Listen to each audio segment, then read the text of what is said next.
बोले भारत में एक 4.5 एकड़ का फार्म है जो एक बड़े ही अनोखे सिद्धांत पर काम करता है।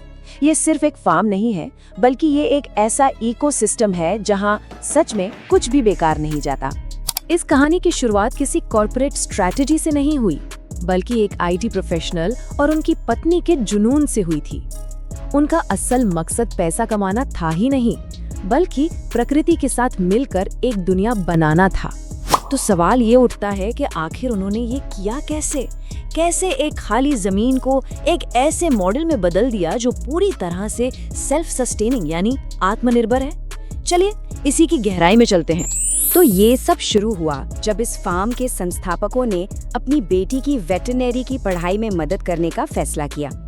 जो एक छोटे से शौक की तरह शुरू हुआ था, वो देखते ही देखते एक बहुत बड़े मिशन में बदल गया। इस पूरे प्रोजेक्ट के पीछे दो लोगों की एक कमाल की पार्टनरशिप है। एक तरफ है नरेंद्र, जो फार्म के लिए सारे फाइनेंस संभालते हैं, और दूसरी तरफ है उनकी पत्नी शीतल, जो इस पूरे इकोसिस्टम की मास्टरमाइंड है, जिन्होंने इसे सोचा और डिजाइन किया। तो ये फार्म है कैसा? ये 4.5 एकड़ में फैला है, जहाँ 3000 से ज्यादा पौधे हैं, तरह तरह के जानवर हैं, और तो और इको टूरिज्म के लिए मिट्टी के पारंपरिक घर भी बनाए गए हैं। और सबसे बड़ी बात, ये पूरा का पूरा फार्म सोलर पावर पर चलता है। चलिए अब फार्म के उस हिस्से की बात करते हैं जो इस पूरे सिस्टम की जान है, यहाँ के जानवर। इस फार्म के इकोसिस्टम के 3 मेन पिलर्स हैं: बकरियां, मुर्गियां और मछलियां। सोजत और कोटा जैसी बकरियां मीट मार्केट के लिए हैं, देसी मुर्गियां अंडे और मीट दोनों के लिए, और तिलापिया मछली उसका काम है वेस्ट को वेल्थ में बदलना। अब यहाँ जो चीज है ना, वो बड़ी दिलचस्प है। वो है इसका अनोखा डिजाइन। एक 2 मंजिला शेड बनाया गया है, ऊपर बकरियां रहती हैं और ठीक नीचे मुर्गियां। इस शेड का फर्श लकड़ी की पट्टियों से बना है, और यही वो डिजाइन है जहां से जीरो वेस्ट सिस्टम का पूरा खेल शुरू होता है। और बस यहीं से इस फार्म का असली जादू सामने आता है। एक ऐसा सर्कुलर सिस्टम जहां एक का वेस्ट दूसरे का खाना बन जाता है। इसे कहते हैं इंटीग्रेटेड फार्मिंग। मतलब सीधा सा फंडा है कि कुछ भी फेंका नहीं जाएगा, हर चीज का दोबारा इस्तेमाल होगा, जिससे एक क्लोज्ड लूप बन जाता है। तो ये लूप काम कैसे करता है? चलिए स्टेप बाय स्टेप समझते हैं। सबसे पहले बकरियों और मुर्गियों का वेस्ट लकड़ी के फर्श से सीधा नीचे गिरता है। ये वेस्ट तालाब में मौजूद 8000 तिलापिया मछलियों का खाना बनता है। फिर मछलियों का वेस्ट तालाब के पानी को न्यूट्रिएंट से भर देता है, और ये न्यूट्रिएंट से भरा पानी, जिसे हम लिक्विड फर्टिलाइजर भी कह सकते हैं, नहरों के जरिए 3000 से ज्यादा पौधों तक पहुंच जाता है। इसका नतीजा क्या निकला? जबरदस्त। एक तो मेहनत बचती है, ऊपर से केमिकल फर्टिलाइजर की जरूरत पूरी तरह खत्म हो जाती है। मतलब ये अपने आप में एक आत्मनिर्भर और सस्टेनेबल मॉडल बन गया है। लेकिन रुकिए, कहानी सिर्फ खेती तक ही खत्म नहीं होती। इस फार्म ने अपनी फिलॉसफी को हॉस्पिटैलिटी के एक बिल्कुल अनोखे वेंचर तक भी पहुंचाया है।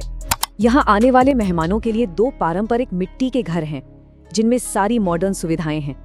ये जगह परिवारों और कॉर्पोरेट ग्रुप्स के लिए एकदम सही है, जहां शांति बनाए रखने पर बहुत जोर दिया जाता है। और उनका मकसद मेहमानों को एक्टिविटीज की लिस्ट थमाना नहीं है। मकसद है कि वो बस आराम से बैठें, प्रकृति को महसूस करें और एक असली गांव का अनुभव लें।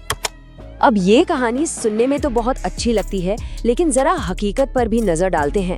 मतलब इसमें पैसा कितना लगा, मुश्किलें क्या क्या आईं, और आखिर में मुनाफा कितना हुआ। ये सफर कोई आसान नहीं था। कई साल लग गए। पहले 2 साल तो सिर्फ ट्रायल एंड एरर में निकल गए। नुकसान भी बहुत हुआ। जानवरों की मौत से लेकर बीमारियों तक हर तरह की मुश्किल का सामना किया। तीसरे साल में जाकर कहीं सिस्टम स्टेबल हुआ और कमाई शुरू हुई। इस पूरे सपने को जमीन पर उतारने में कुल मिलाकर लगभग 3 करोड़ रुपए का इन्वेस्टमेंट लगा। ये एक बहुत बड़ा निवेश था, जो सिर्फ और सिर्फ जुनून पर आधारित था। शुरुआती दिन तो मुश्किलों से भरे थे। सोचिए, बकरियों के पहले बैच में से लगभग आधी मर गईं। कोई फॉर्मल ट्रेनिंग भी नहीं थी, और ऊपर से चोरी जैसी घटनाओं का भी सामना करना पड़ा। सफलता मिली, लेकिन लगातार मेहनत करने और गलतियों से सीखने के बाद। तो आज की तारीख में ये फार्म पैसा कहाँ से कमाता है?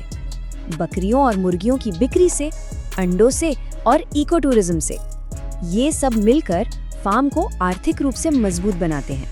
और हाँ, भविष्य में फलों के बागानों से भी अच्छी कमाई की उम्मीद है।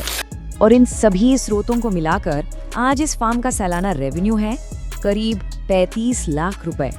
ये दिखाता है कि जो प्रोजेक्ट एक जुनून की तरह शुरू हुआ था वो अब एक कामयाब और टिकाऊ बिजनेस बन चुका है। तो इस अनोखे फार्मिंग मॉडल से आखिर हम क्या सीख सकते हैं? क्या ये भविष्य के लिए एक ब्लूप्रिंट हो सकता है? चलिए इसके मेन प्रिंसिपल्स को समझते हैं। इस पूरे कहानी से 4 बड़ी बातें निकल कर आती हैं। पहला, ऐसा सिस्टम बनाओ जहां एक का आउटपुट दूसरे का इनपुट बने। दूसरा, गलतियों से डरो मत, उनसे सीखो।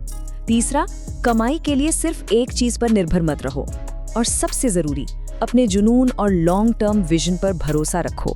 तो आखिर में सवाल यही बचता है, क्या एक ऐसा प्रोजेक्ट जो सिर्फ एक जुनून से शुरू हुआ और जीरो वेस्ट के सिद्धांत पर बना हमें एक ज्यादा सस्टेनेबल भविष्य का रास्ता दिखा सकता है? ये वाकई सोचने वाली बात है।